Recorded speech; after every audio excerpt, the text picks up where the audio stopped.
Well, there's nothing like a good story, right? Story gets you in.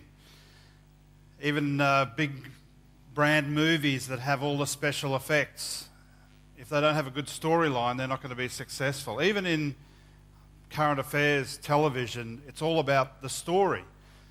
60 Minutes in America has been going a lot longer than in Australia. It started in 1968, and a guy by the name of Don Hewitt was the one who really originated the idea of 60 Minutes.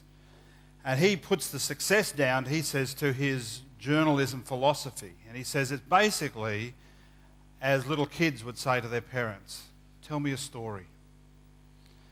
He also said he had producers come to him and say, we need to do something on acid rain. And he said, no, hold it. Acid rain is a topic. Find me someone who has to deal with the problem of acid rain. Now you have a story. And that's the philosophy. And even though Don Hewitt didn't invent that idea, he's picked up on this philosophy that's so important, that grabs us all, a good story. And of course, he's not the inventor, he's not the creator. Jesus had that as one of his main techniques. In fact, in Matthew's Gospel, Matthew was a follower of Jesus, said that Jesus used stories when he spoke to people. In fact, he didn't tell them anything without using a story. So we're in this series that we've started on parables, and I think one of the things to get over, to really get the most out of parables, is to get past the idea that they're just kids' stories. You know, they're just little stories. They're made-up stories that you might have heard in Sunday school if you went. It's an earthly story with a heavenly meaning. But they're much more than that. And Matthew tells us that Jesus hardly spoke without using a parable, because they were so powerful at getting the truth across to people. See, people had an idea that Jesus maybe was trying to have a go at them, but he would, instead of being direct like that, he said, let me tell you a story. And it got them in. And often they were actually hard to understand. Jesus had to come aside with his disciples later on and say, this is what it means, and this bit meant this, and this bit meant that, and God is that person in the story. And he had to explain them because they were also subversive. They sort of got under your skin. And sometimes the people listening would go, I think he's having a go at me. I think he's actually talking about me in this story. And so that's the power and the beauty of the parable, of the story that just is at one level quite just a simple thing. But then it really gets to the heart on changing and challenging our philosophies on God, on people, and how we treat people, and we'll go from there. So let's get straight into it. The first parable today is the first of one of the lost parables, and it's from Luke chapter 15. Tax collectors and other notorious sinners often came to listen to Jesus teach. This made the Pharisees and teachers of the religious law complain that he was associating with them, associating with sinful people, and even eating with them. So Jesus told them this story.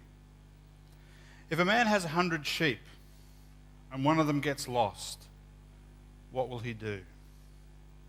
Won't he leave the 99 others in the wilderness and go and search for the one that is lost until he finds it? And when he has found it, he will joyfully carry it home on his shoulders. When he arrives, he will call together his friends and neighbours, saying, rejoice with me because I have found my lost sheep. In the same way, there is more joy in heaven over one lost sinner who repents and returns to God than over 99 others who are righteous and haven't strayed away. Now let's have a look at this. If we go back to verse 1, these people were gathering to hear Jesus. Now, as a preacher, as a speaker, it's great when people gather to hear. That you would listen to me, I think, is an amazing thing. But it tends to be the people who want to listen would be the religious people, the Pharisees and teachers of the law. If Jesus wanted to debate with them, he could have had them on the intricacies of the law. If he wanted to have a talk about the Old Testament, he could have done that with those people, the Pharisees and religious leaders. But that wasn't the people who gathered to hear him.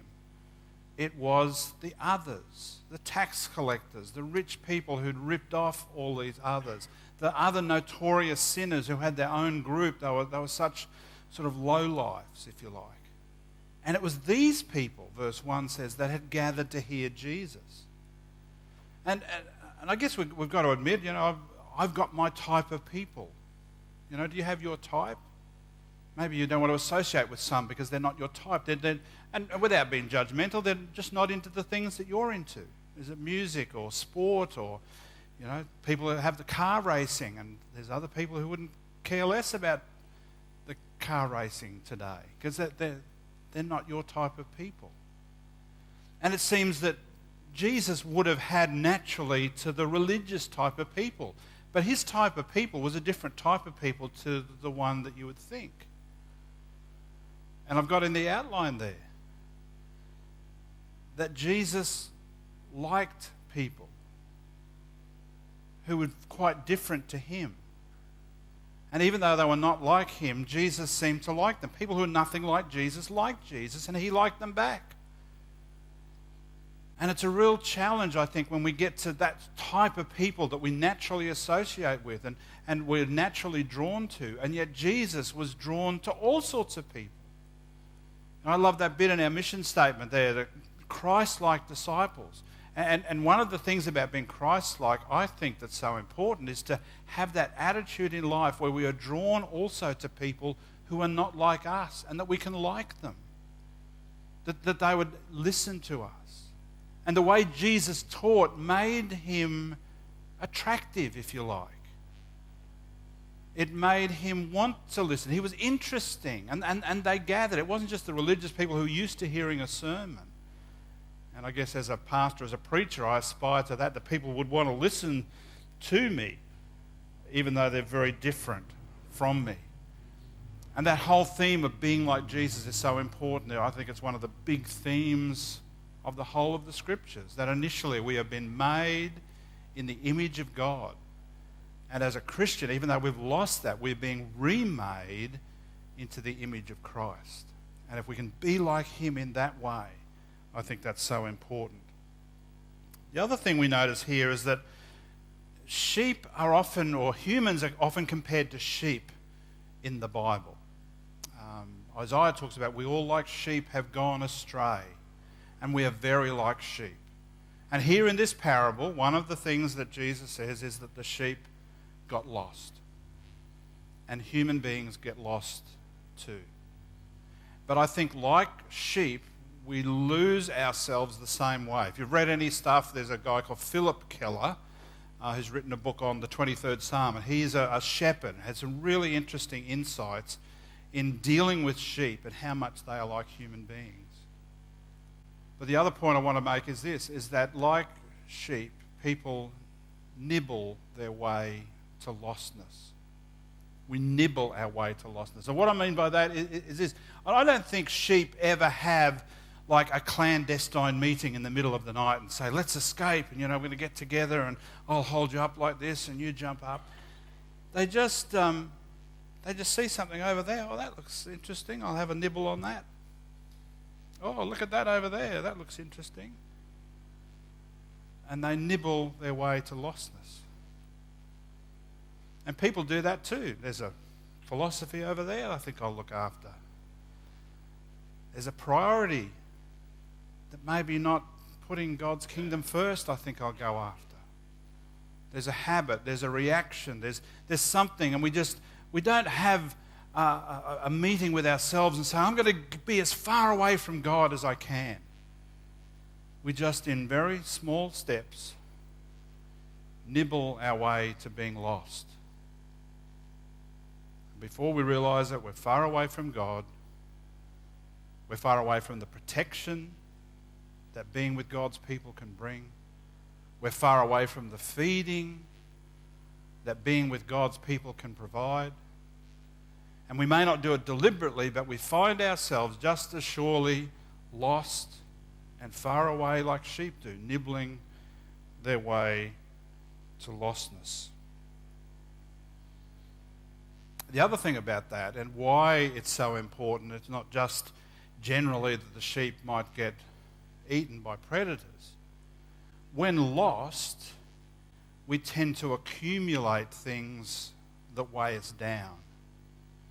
You ever seen sheep that have avoided shearing for a couple of years? There was one found in New Zealand a couple of years ago called Shrek. It used to hold the world record. It doesn't now. There's one in Australia. That's another thing that New Zealand's lost recently, if you followed the World Cup. Sorry, all my Kiwi friends. Too soon? Sorry. Anyway, there was one in Australia called Sheila, but there was another one that they found recently. It should have been called Sean, I think. But anyway, they named it Chris. And some hikers were doing a bushwalk out the bush, and they saw this. This is Chris the sheep. Massive looking thing. So they rang the RSPCA and said, hey, can you rescue this thing? This thing doesn't look good. You know, it's there, it's blinking through all the wool. Let's go and rescue it. So they took some people out and they carried it back to the sheep pen. And they had to carry it. It was so heavy.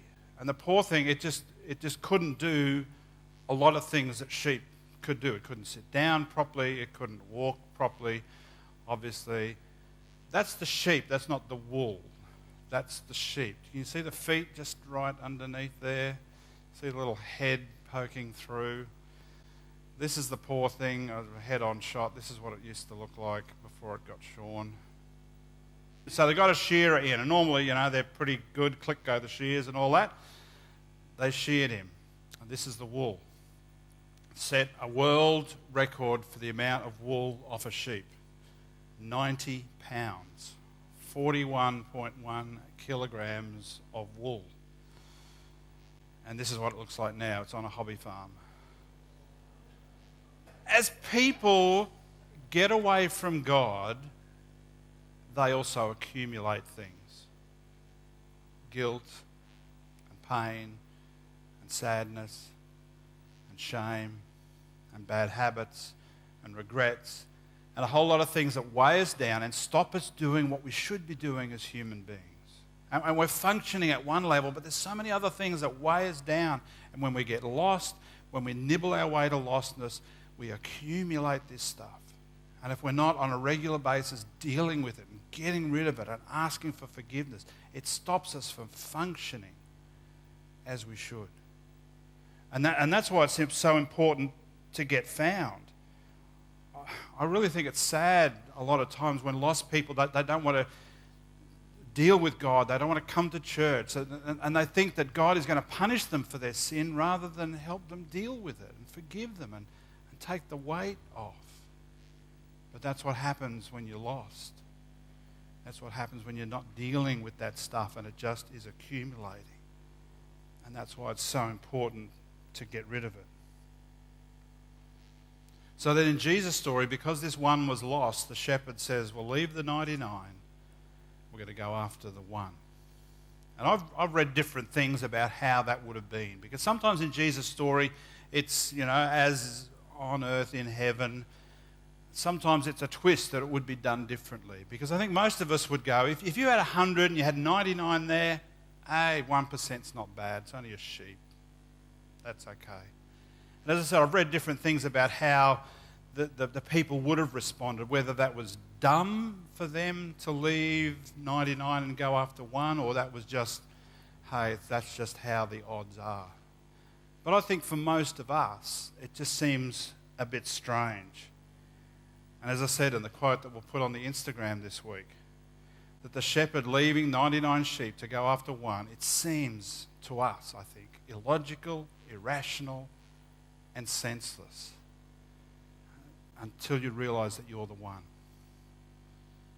When you've been in that position of being lost, when you've been in that position of being weighed down with things, you thank God that someone came after you. You thank God that someone, even though that you were one and there was 99 people somewhere else, you thank God that someone came after you and found you to forgive you of all that stuff. It makes sense when you are the one. And now we're getting close to the heart of why Jesus. You know, Jesus didn't just like your grandparents just rock out some random story just because he wanted to tell the story. There was a reason for why Jesus told the story. And the reason was the Pharisees and the teachers of the law were ticked off, were angry, were upset that he was spending time doing his teaching with those type of people more than their type of people. He was eating with them. You didn't just go out to a restaurant somewhere, you had to eat at home, and it was a welcoming thing. And these people were welcoming Jesus, and Jesus was happy to be with them. And how horrible is that? They would have seen that as an insult. Jesus would have seen it as a compliment. But it shows where God's priority is. Unfortunately, when we get religious, that's not always our priority. And this story then is a dig, indirect, maybe it's more direct than we think, a dig at the attitude of these type of people. Because the 99 tend to resent getting left behind. The tendency can be that the 99, always the shepherd. We should be getting looked after, shouldn't we? Why is he going after that one? It was his own stupid fault that he nibbled his way. I don't know if you've experienced that in a family. I'm the oldest, 4 siblings, so 4 of us, younger brother, sister, or sister, brother and sister. And, when Mum said another baby, that's fine. There's a video I found, I don't know if you've seen this, called The Exasperated Kid. And the parents, so there was a brother and a sister, and the mum announced to them in the back seat of the car that she was expecting, having another baby. And they did it because they knew with the personality of the boy that it might be an interesting reaction. They wanted to show family members what it was like. They put it on YouTube for just, a dozen family members. Well, 3.5 million views later, Exasperated Kid has gone around the world. And so when Mum says that she's pregnant, this is what the boy says and does. This is exasperating. Remember this little guy? This makes no sense. Trey Hart was exasperated when his mom broke the news that he was going to be a big brother for the second time. I'm pregnant. What were you thinking? Why you have to just get another baby? You just have 2. Why you want to get another baby and just replace one of your babies if there's too much? Even after his mom tried to reassure him, he wasn't buying it. What kind of baby is that? I don't know. It might be a boy. It might be a girl. Boys crying is even worse. The video became an internet sensation with nearly 3 million views. Inside Edition has followed Shanae Hart throughout her pregnancy.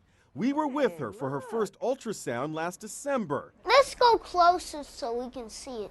Now the baby has finally arrived, and Trey still looks a little, exasperated.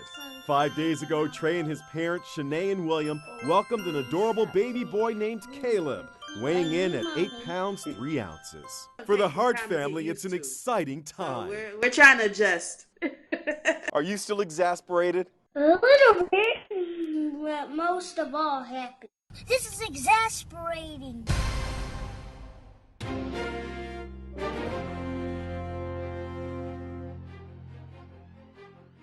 And I know some Christians, they may not say it in those words, but whenever there's talk of a priority of reaching out to others, this is exasperating. What are you thinking?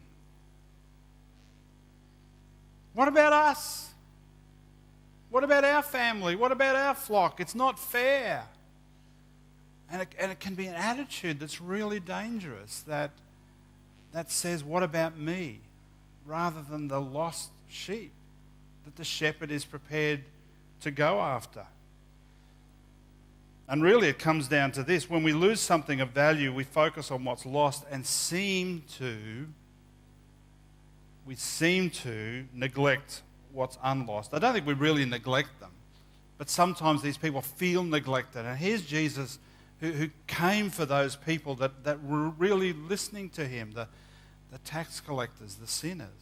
And the Pharisees, well, Isn't he here for us? Is he supposed to be this? What about that? Are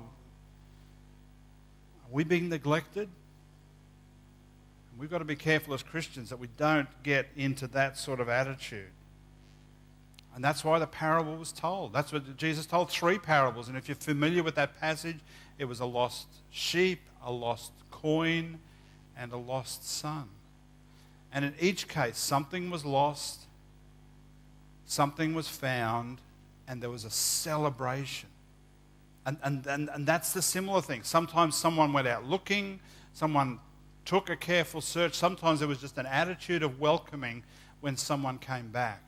But whatever it is, there was a celebration of when what was lost was found again. And just like we experienced last night in the church here at Westside, we have to continue to have that attitude of when the lost are found.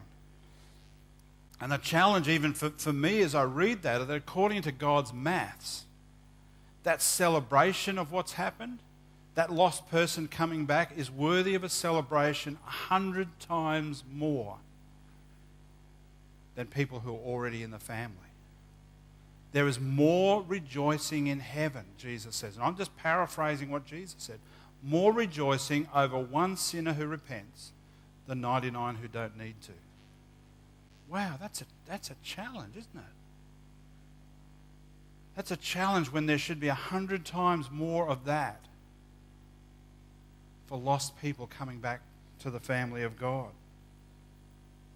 We don't have to be neglected. We don't have to feel exasperated that we're not being thought of. We should be rejoicing that other people are trying to come back to the family. And that's really why Jesus came. Luke's gospel tells us, again, a little bit further on, the Son of Man came to seek and to save those who are lost. That was Jesus' priority. It should be ours too. The other point I want to make as we wrap up in a minute. If you've ever lost something of great value to you and realised that nobody was looking for it apart from you, then you know how God feels. You ever done that? You're in the house, you're in the office or something like that. I've lost my keys, I've lost something. I've lost keys at the moment, I've lost a few things. And you announce it to everyone in the family, I've lost this. Can someone help me look for it? And you're looking, you find it. And then you sarcastically say, don't worry, you can go back to what you were doing. I've found it. And you realise no one was actually looking.